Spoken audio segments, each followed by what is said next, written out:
केळी पिकाचं योग्य नियोजन केल्यास 30 महिन्यांच्या कालावधीत 3 पिकं घेता येतात. त्याचं उत्पादनही एकरी 32 ते 35 टनांपर्यंत घेता येतं.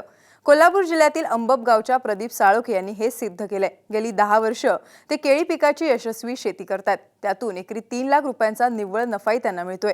आज आपण त्यांच्या केळी शेतीची यशोगाथा जाणून घेण्यासाठी त्यांच्या अंबप या गावी जाणार आहोत.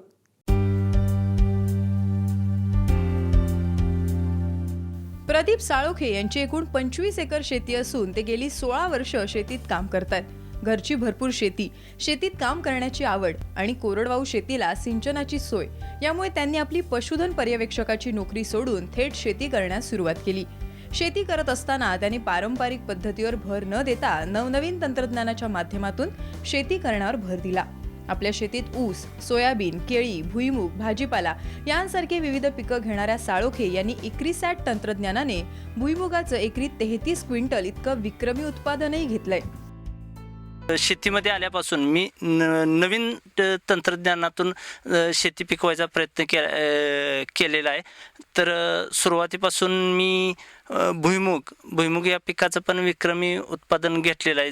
जवळपास एकरी पॉलिथिन मल्चिंगचा एक्रिसॅटचं जे एक्रिसॅट टेक्निक आहे त्यानुसार मी जवळपास एकरी भुईमुगाचं जवळपास 33 क्विंटल एकरी ॲव्हरेज असं घेतलेलं आहे. सध्या त्यांच्याकडे 2.5 एकरात केळीचं पीक असून गेली 10 वर्ष ते केळी पिकाची नियोजनपूर्वक शेती करतात. सुरुवातीला 6 बाय 5 फूट अंतरावर ते केळीची शेती करत, परंतु साळोखे यांना जसजसा केळी शेतीचा अनुभव येत गेला तसतसं त्यांनी स्वतःच्या अनुभवाने केळीच्या शेतीत वेगवेगळे प्रयोग करून पाहिले. ते सध्या केळीच्या लागणीपासून 30 महिने कालावधीत एकूण 3 पिकं घेतात. त्यासाठी त्यांनी लागणीचं अंतर बदललंय. 2 रोपातील आणि 2 पट्ट्यातील अंतर बदलल्याने एकरी रोपांची संख्या मात्र कमी होत नाही. त्यामुळे कमी कालावधीत 3 वेळा केळीचं उत्पादन घेता येत असल्याचं त्यांचं म्हणणं आहे. मी 10 वर्षापासून केळी करायला सुरुवात केली. तर त्या ह्याच्यात आपण 6-5 ह्या पद्धतीनं प्लांटेशन करत होतो केळीचं. तर ह्याच्यामध्ये पिकाचा कालावधी वाढत होता. म्हणजे लावण खोडवं जर घ्यायचं झालं पीक तर कसंही गेलं तर 22, 23, 24 महिन्याच्या पुढं जायचं. लावण खोडवं 2 पिकं घ्यायसाठी 24 महिन्याच्या पुढं जायचं. मग ह्याच्यातून आम्ही मार्ग शोधत 8-4 वर प्लांटेशन केलं. रोपही एकरी तेवढी बसली पाहिजे, जागाही पेसही मिळाला पाहिजे झाडाला. अशा पद्धतीनं हे करत आपण हे केलं. आणि आत्ता तर ही बाग बघताय तर ह्याच्यामध्ये 4.5, 5, 9 असा 9 फुटाचा मध्ये पट्टा दिला आहे. 2 लाईनीचं अंतर 4.5 फूट आहे आणि 2 रोपातलं अंतर 5 फूट आहे. जवळपास एकरी रोपांची संख्या जवळपास तेवढीच बसते. प्रदीप साळोखे गेली काही वर्ष केळी पिकाची भरणी करत नाहीत. त्यांच्या मते भरणी केल्यामुळे पावसाळ्यात वादळ वाऱ्यामुळे तसंच घड बाहेर पडल्यावर केळी मोडून पडण्याचा धोका वाढतो. त्याऐवजी भरणीच केली नाही तर ही शक्यता खूपच कमी होत असल्याचा त्यांचा अनुभव आहे. केळीचं शास्त्र असं आहे की जिकडं ज्या बाजूला घड पडलेला आहे त्याच्या विरुद्ध साईडचा मुळवा खोडव्यासाठी धरायचा असतो. तर ह्या पट्टा पद्धतीमध्ये 99% घड हे पट्ट्याकडेच पडलं जातात. त्यामुळं आतल्या बाजूचा मुनवा आपल्याला खोडव्यासाठी धरता येतोय. आणि ज्या वेळेला घड निसवायला सुरुवात होते सुरुवातीला तर त्यावेळेस केळी पट्ट्याकडे झुकायला चालू होते. आणि ज्या वेळेला आपण जसे घड पोसल तसं पट्ट्याकडे उजेड म्हणजे सावली पडत जाते आणि आतल्या बाजूला सरीत ऊन सूर्यप्रकाश जास्त येऊ शकतो.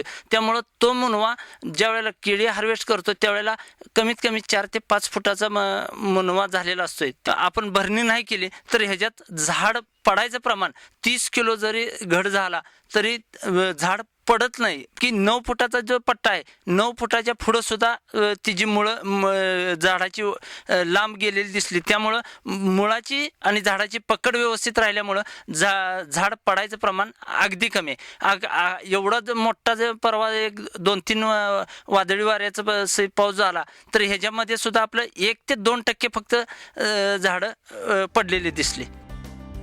केळी पिकाचं अपेक्षित उत्पादन मुख्यतः पाणी आणि खत व्यवस्थापन या 2 बाबींवर अवलंबून असल्याचं त्यांचं मत आहे. खत व्यवस्थापनाच्या बाबतीत ते अतिशय काळजी घेतात. त्यासाठी ते रासायनिक खतांबरोबर शेणखत आणि विविध पेंडींची खतं यांचं मिश्रण तयार करतात. हे मिश्रण ते लागणीनंतर देण्यात येणारा डोस आणि त्यानंतर 3 महिन्यांनी असे वर्षभरात 2 वेळा देतात. त्याचबरोबर गरजेनुसार लागणारी सूक्ष्म अन्नद्रव्ये ठिबकद्वारे देण्यावर त्यांचा भर असतो.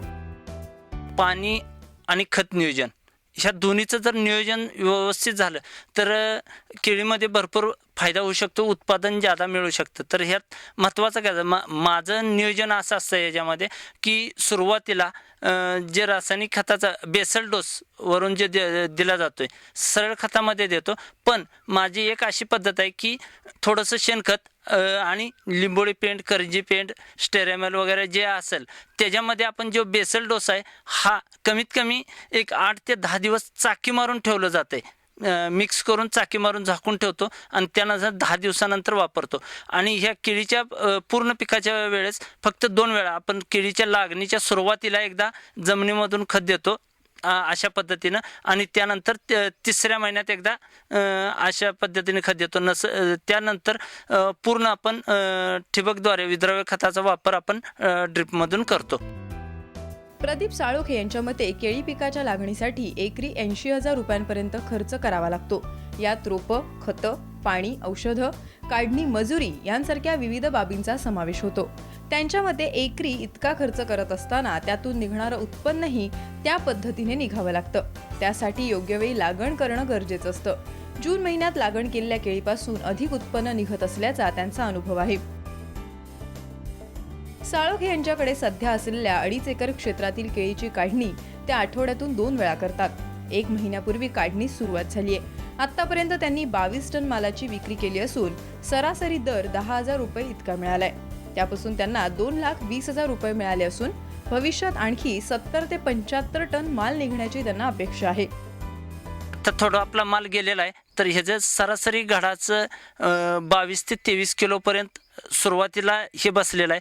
पण त्यानंतर आता शेवटचा जे लॉट गेला तर ह्याच्यामध्ये 27 किलोपासून 32 किलोपर्यंत सुद्धा घड बसलेला आहे. आता एक 20-22 टन माल गेलेला आहे. अजून हे आता 2.5 एकरमधून आपल्याला एक 75 ते 80 टनाची अपेक्षित उत्पादन आहे. दराचा जर विचार करता सुरुवातीला आपला 14,000 पण थोडा गेला आणि शेवटला आत्ताचा जर हे बघितलं तर 8,500-9,000 रुपये दर आहे. सरासरी जर आपण 10,000 जरी दर पकडला तर माझा अंदाज आहे की एकरी माझं उत्पादन 32 टन निघायला काही अडचण नाही.